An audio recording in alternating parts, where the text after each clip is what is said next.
Welcome. I hope you are having a wonderful night. Tonight, I will be telling some terrifyingly scary stories. Make sure to leave your feedback on the comments so I can make this the best experience for you. And if you have any stories you would like me to tell, you can send them through the link in the description. I hope you are warm and ready. Let's begin.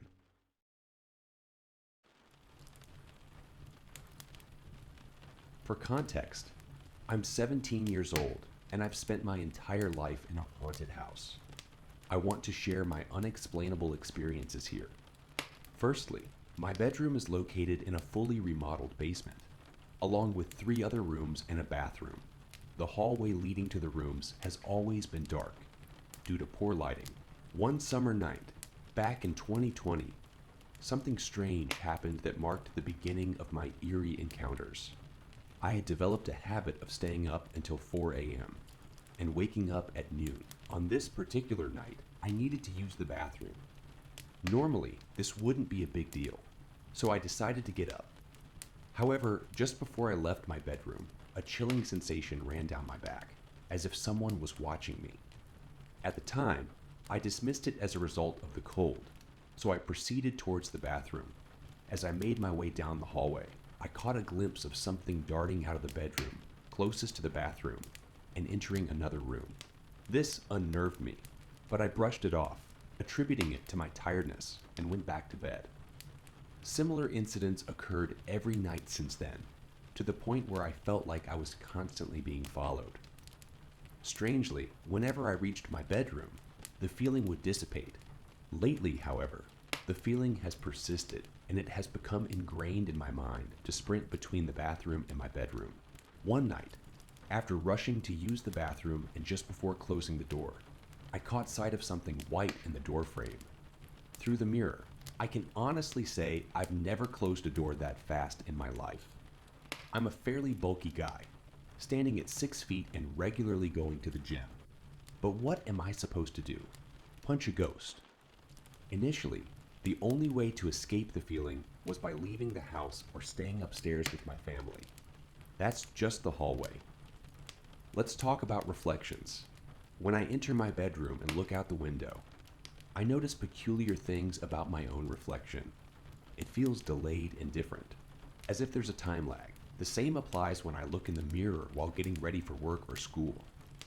The reflection seems delayed as well. However, the scariest incident occurred during a summer night around 8 p.m. I was making my bed, and as I bent down to pick something up, I glanced up at my reflection in the window. To my horror, my reflection looked up about a second after I did. Footsteps and knocking on my door have become something I'm accustomed to. It's reached a point where I no longer answer the door. I simply say that nobody's home to calm myself down. That was until last night when an eerie feeling overcame me, a premonition that something bad was about to happen. As a result, I now refuse to use the bathroom at home. For context, I've never provoked whatever entities inhabit my house. I don't mess around with Ouija boards, and we live in a modern house. That's why I sometimes question my sanity and wonder if I'm just overly paranoid. When I was young, my family lived on a farm that had its fair share of creepy urban legends. The legends were so intense that many of my indigenous relatives refused to visit out of fear. According to the story, there was an evil creature residing at the bottom of the hill, emerging at night to torment and play tricks on people. As a kid, I never believed in such things. However, one fateful night, I began having vivid nightmares that felt almost real. In these nightmares, I was relentlessly chased by the creature around the property. The nightmares grew so intense that they eventually led me to therapy. For a whole year, this terrifying presence haunted my dreams. I mustered up the courage to tell my family that I wanted to move because of the disturbing realism of these nightmares. Sadly, they dismissed it as my wild imagination. But it wasn't just the nightmares that made this situation horrifying. We would discover ravaged chickens on some days, while goats would mysteriously vanish on others. Friends who stayed over would never return. And late at night, we would hear something pursuing our horse in the field, causing her to panic and scream until the early hours of the morning. My sister and I started to believe that this creature was very much real. One day, a family friend came to visit and stayed in the cabin at the back of our property. Miraculously, it was the first night in months that I managed to get a proper night's sleep. However, that night, the friend experienced the worst nightmares he had ever had. He left early the next day and never returned. He recounted that something chased him in his dreams, and upon waking, he heard muffled cries outside the cabin. The entire building shook as if being struck with immense force. The fear etched on that man's face still haunts me to this day. He drove away, trembling and in tears, while my parents refused to discuss the incident. Later that day, my sister and I went down to the cabin to find it leaning to one side, as if it had been struck by an earthquake. That event sealed the deal for my parents, who sold the farm and moved away a few months later. Strangely enough, the nightmares never returned. A few years later, my siblings and I received an article about the farm, a tragic tale of murder. Suicide. Apparently, the man who had purchased the property had descended into madness, stabbing his wife to death before turning the gun on himself. My parents still refuse to talk about it, but my siblings, cousins, and I occasionally bring it up, sharing the trauma it caused us and our friends who endured those horrifying night terrors on the farm. That entire town is messed up. Everyone who leaves that place has a traumatizing story, whether it's rooted in logic or the supernatural. So many terrible things have occurred there that I wouldn't be surprised if there's something more sinister lurking on that land. If you're up for a depressing rabbit hole, look up the Beaureville murders. It's our very own little Australian version of Derry. I can't say for certain if it was all in my mind or a real horror story, but after learning about the murder that took place a couple of years later, I'm starting to believe that the entity is still there, invading people's nightmares, slaughtering local wildlife, and terrorizing anyone who dares to acquire that land. So, whenever there was a Saturday or Sunday when I found myself home alone with my 7-year-old son, we would embark on little adventures together. On one occasion, we stumbled upon a book created by a historical society to encourage kids to visit lesser-known museums in our state. The book introduced us to numerous places I had never even heard of, despite having lived in the area my whole life. As an older father, typically 8 to 10 years older than most dads with children my son's age, I didn't partake in the typical theme park outings.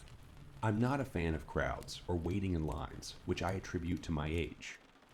However, being a history enthusiast, I was intrigued by the book's mention of these obscure museums.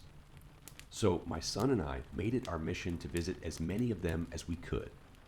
Our little adventures became a tradition my son loved, and we dubbed them Boys' Day Out to make him feel comfortable in the absence of his mother.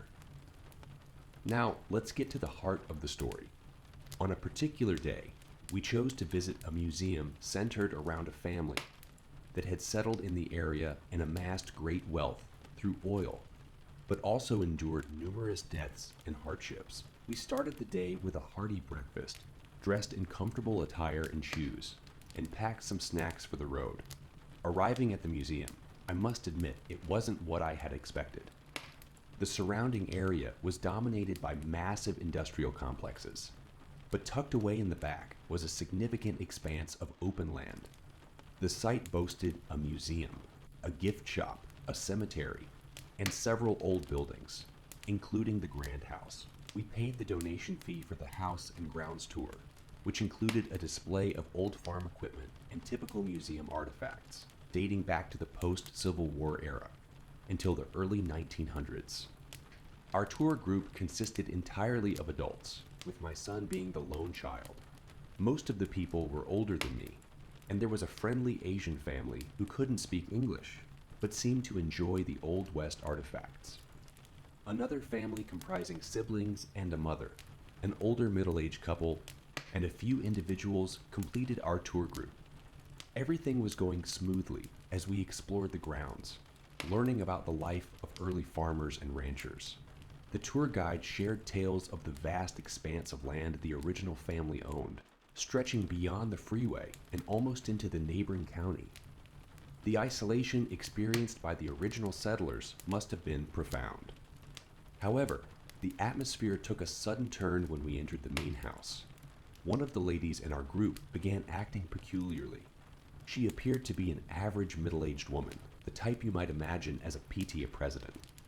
At first, she lingered near the entrance, trying not to attract attention. But as we moved from the entryway to the main parlor, she started to whimper silently, tears welling up in her eyes. Soon, she began shaking uncontrollably. It didn't seem like a medical emergency, but rather as if she had just received devastating news. Her expression shifted from profound sadness to fear as she trembled and grew pale. Eventually, another lady in the group asked if she was okay, to which she blurted out, "I need to get out of here." The tour guide paused the tour, stating that she couldn't let the lady leave alone, nor could she leave the rest of the group unattended. So, we all agreed to accompany her outside. We expressed genuine concern for her well-being.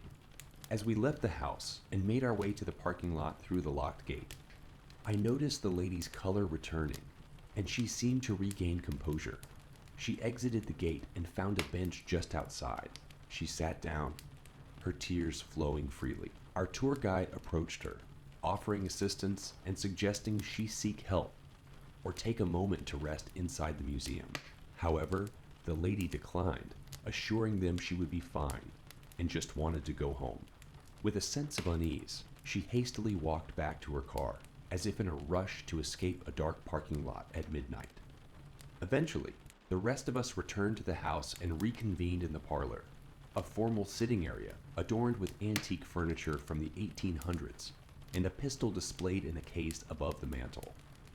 It was then that one of the tour members voiced the question lingering in all our minds. What did the tour guide mean when she said the lady wasn't the first to have a reaction inside the house? The atmosphere grew heavier as the tour guide delved into a dark tale from the late 1800s. The owner of the land, who had inherited it from his father, faced financial ruin due to bad deals, mismanagement, and the loss of cattle.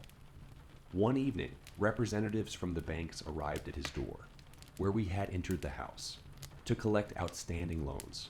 With no means to repay, he was forced to surrender large portions of his family's land to settle the debt. Shortly after midnight, the officials departed, leaving behind a shattered man. In the very chair in the parlor, the landowner took his own life, using the very gun that hung above the mantel. He was laid to rest in the family cemetery, just outside the main house, adjacent to the parking lot. The tour guide added that about a decade later, the landowner's son took control of the property and oil was discovered, predominantly on the land that still remained in the family's possession. From nearly losing everything, subsequent generations regained great wealth. As the guide mentioned the haunted reputation of the house, she abruptly halted any further discussion, likely due to the presence of my son.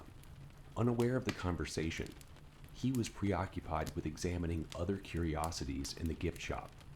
Towards the end of the tour, as we were outside the house and circling around the back, my son pointed toward a window and asked, "What's that?" Curiosity piqued. We all turned to look. However, there was nothing visible in the window. I inquired about what he had seen, but he simply walked away, leaving us bewildered. We regrouped and returned to the parking lot where my son and I visited the gift shop. Reluctant to alarm him, I didn't press further, and we settled for purchasing some nostalgic candies before heading home. Prior to our visit, I had no knowledge of the house's haunted history, nor was I aware of the strange occurrences that unfolded within its walls. It remains a mystery whether the incident with the distraught lady was a mere coincidence or a manifestation of the house's eerie past. Exploring abandoned houses has always been a hobby I share with my best friend, Justin. Oregon, known for its abandoned towns, led us to stumble upon one in 2018. The town was filled with crumbling houses, dilapidated churches, and various decaying outbuildings. Peeking through windows and cautiously entering some of the safer structures, we eventually mustered the courage to investigate the biggest and creepiest building of them all. Stepping inside, an immediate sense of unease washed over both of us.